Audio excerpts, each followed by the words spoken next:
Okay, so the last time that we talked was about self-interest and basically how the system is set up, how it was designed to work, how it was designed so many different diverse ideas, philosophies, and people could operate within the framework of a republic, because that's what we had as a republic as opposed to a democracy. In a republic, we utilize a form of representative democracy, which allows us to choose and select the leaders that are going to represent us at just about every level of government. This is where it's key. This is why self-interest is so very, very important.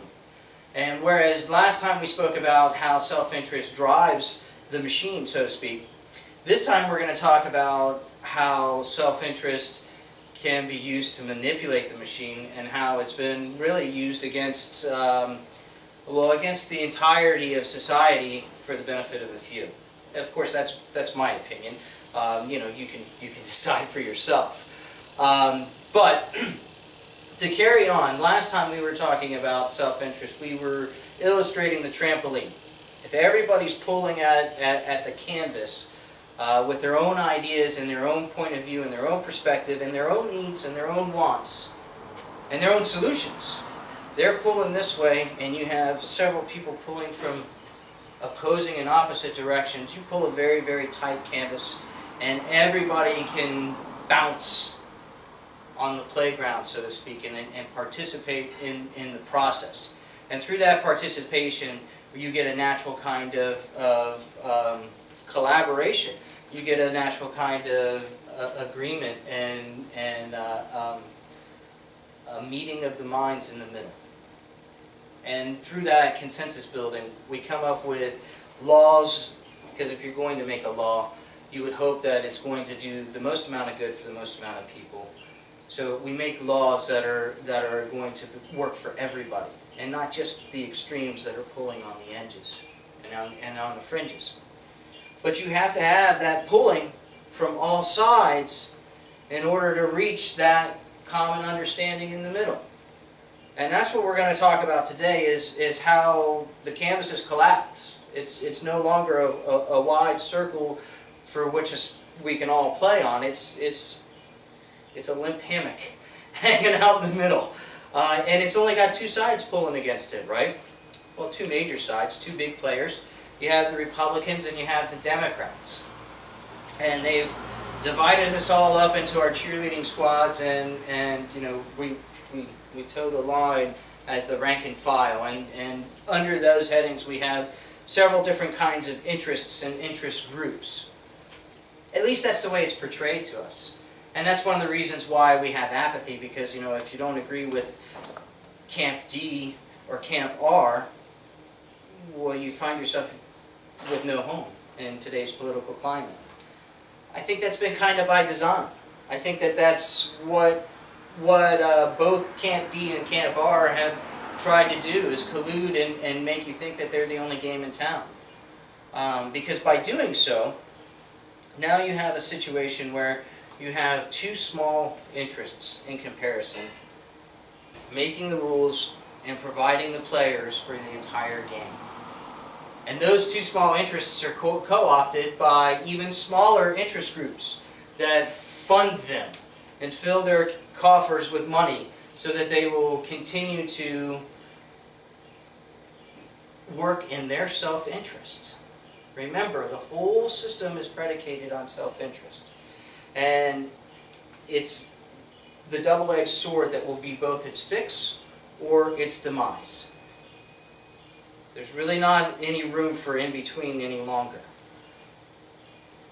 We have reached a point in our society where we can either allow two small factions, two small parties, to control the entire culture and entire landscape and the entire dialogue of our political reality, or we can re-engage and allow those two groups to continue to function and have their small say, but re-engage and reactivate the other 80% of society that's been asleep. back to the problem.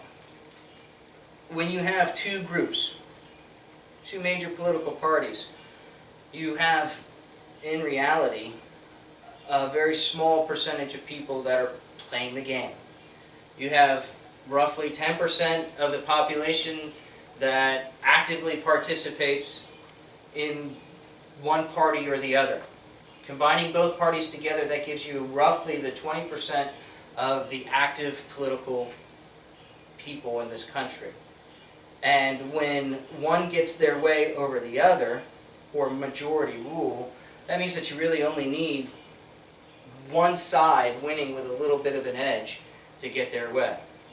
So if 10% are playing on the D's and 10% are playing on the R's, and we have a total of 20% actually playing, that means that the loser doesn't get their way, and the winner does. And that means that through the act of self-interest, through the act of promoting their own needs and their own agenda, the parties have manipulated the system to a point where they only need about 11% of the participating public to do their particular agenda, their particular bidding. Now you combine that with the theory or the idea that the two political parties have become two sides to the same coin in an endeavor to distract the public in the he said, she said fight between the R's and the D's, and now you have an even smaller consolidation of power, which is exactly what our founders warned against. You know, every one of our founders were concerned with factions and the power of factions. When they were speaking of factions, they really meant the beginnings of political parties. And every one of them had a concern over what would happen if power were to consolidate within the factions of the Republic. Well, we've arrived at that problem, and it is a reality. And we have a consolidation of power. And because of that consolidation of power, we see the usurpation of constitutional authority going to the federal government on almost a daily basis. And it doesn't really matter R or D because it happens under both watches. There is no longer a party that is looking out for the interests of the people. The parties have been co-opted by their special interests that feed their coffers. And it gets even more perilous when those special interests feed both the R and D coffers. Which means that basically your small percentage of people that are playing the game have been bought and paid for by an even smaller percent of people that are doing what? They're looking out for their self-interests. They're the ones that have amassed wealth, have amassed time, and have amassed resources to educate, to convince, to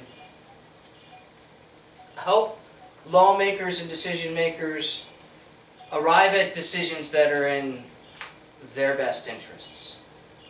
And it's all a matter of who's in front of these people. It's all a matter of who these people are made of.